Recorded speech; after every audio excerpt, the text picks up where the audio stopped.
Hello, my name is Eddie Tofpik. I'm Head of Technical Analysis and Senior Markets Analyst at ADM Investor Services International Limited. And here is your weekly technical analysis of New York and London coffee markets.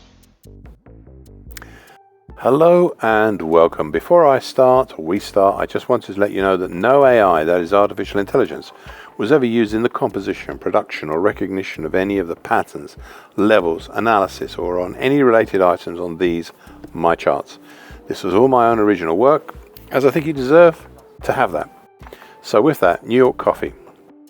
Okay, so I said 4 weeks ago, and I quote, looking below, we have a congestion area at the moment around the flatlining short medium moving average, currently at 317.60, between 309.90 to 312.85, containing the 50% Fibonacci line of the May 24 to February 25 move at 310.80. Below this, we have a large stratified series of supports, starting at 290.85 and stretching down to at most 252.25. End of quote. Now, the reason I mention these, what are now levels well below, is that, as I also said 4 weeks ago, and I quote, one new pattern has developed and two new patterns have started to develop. The easiest to see is the possible monthly key reversal we have on the cards for August, end of quote. Well, this pattern has developed into a monthly key reversal up for August, an interesting development. Now, I carried on back then, and I quote, the second possible pattern is not as clear here as it is in London coffee futures, but we might have formed a June or possibly late April to date descending scallop pattern. This looks like a backward letter J on my daily chart. We now need to watch out to see whether the market turns lower or heads higher, as I suspect this pattern is coming to a climax, and I will then be able to give some idea of the move, either higher or lower. This pattern has become more real in recent weeks, with the peak of the upswinging inverted letter J. So we've had that move where it's gone down and up, and we've peaked at the top of that letter J. This market is now worth close observation, as there are now some key levels to watch for and resultant potential moves as well.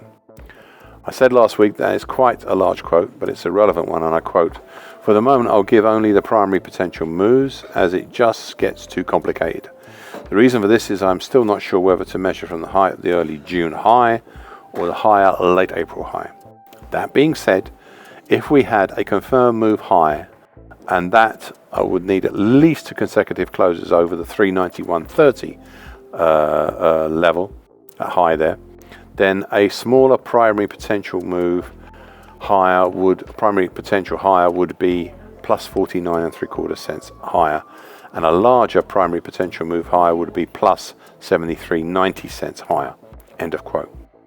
Thus, I can now lay out some potential targets topside, as we are today very likely to have a second consecutive close over the 391.30 level, and that's of a primary target X up in the 441.05 area, and a secondary harder to achieve target X1 up in the 465.20 area.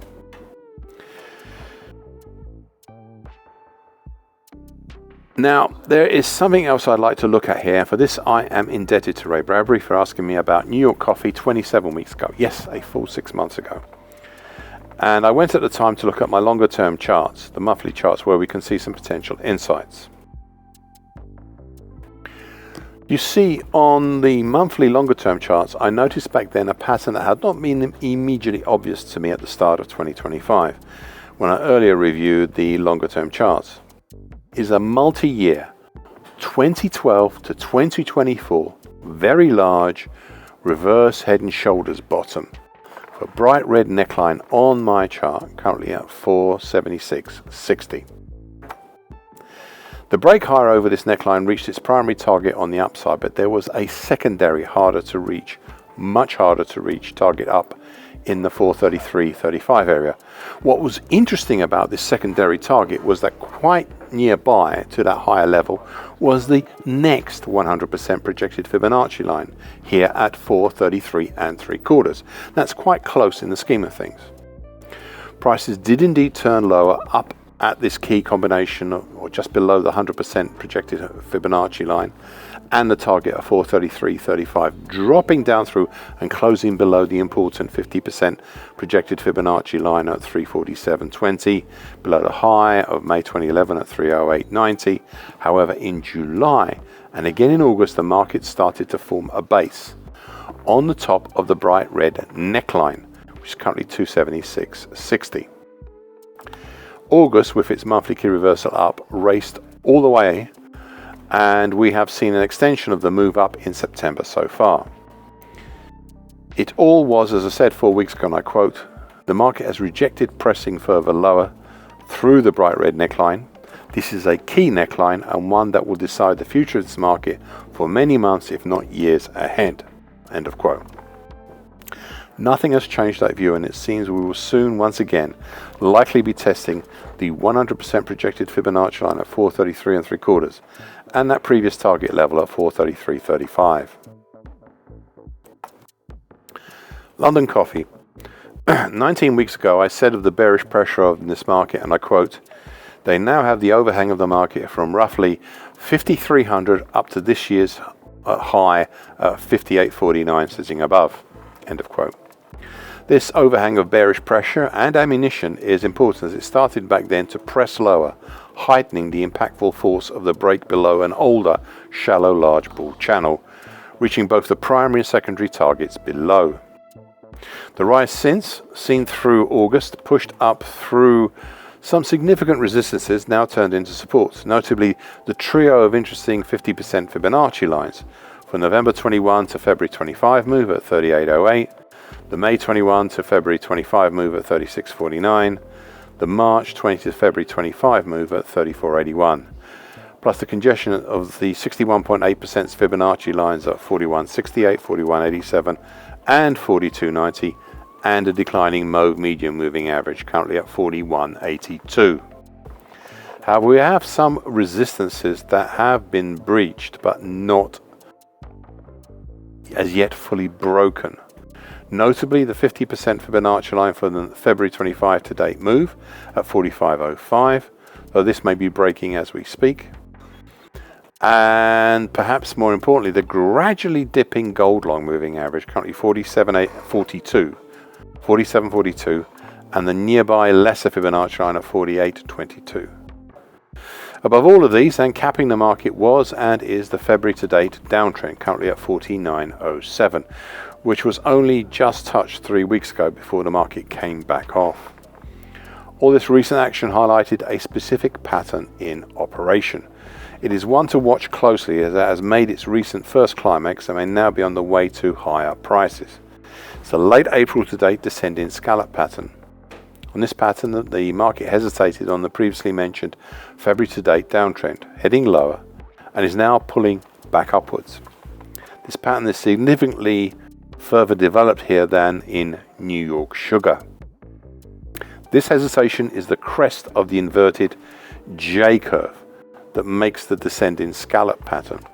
The theory now indicates a move back lower, or indicated the move back lower, not that far here that's happened, but enough, followed by a new move higher, which we have seen here last week, with prices pushing over the gold long moving average, currently 47.42, and up towards testing the dark blue downtrend. If prices continue higher, then we may have potential targets topside. For primary target X up at 59.36, which is quite a high move area above, should it come about, with a secondary harder, much harder to reach target X1 up in the 68.12 area, well up off the top of my daily chart. The key will be a move up over the dark blue downtrend and over the neckline a little higher up, currently at 50.70. So watch this space. Thank you for listening and watching this broadcast. This weekly broadcast gives the essential market patterns and consequences. Please be aware of the risk disclaimer posted both at the front and at the back of this broadcast. The copyright is Eddie Tofpik and ADM Investor Services International Limited. And here comes the final important bit.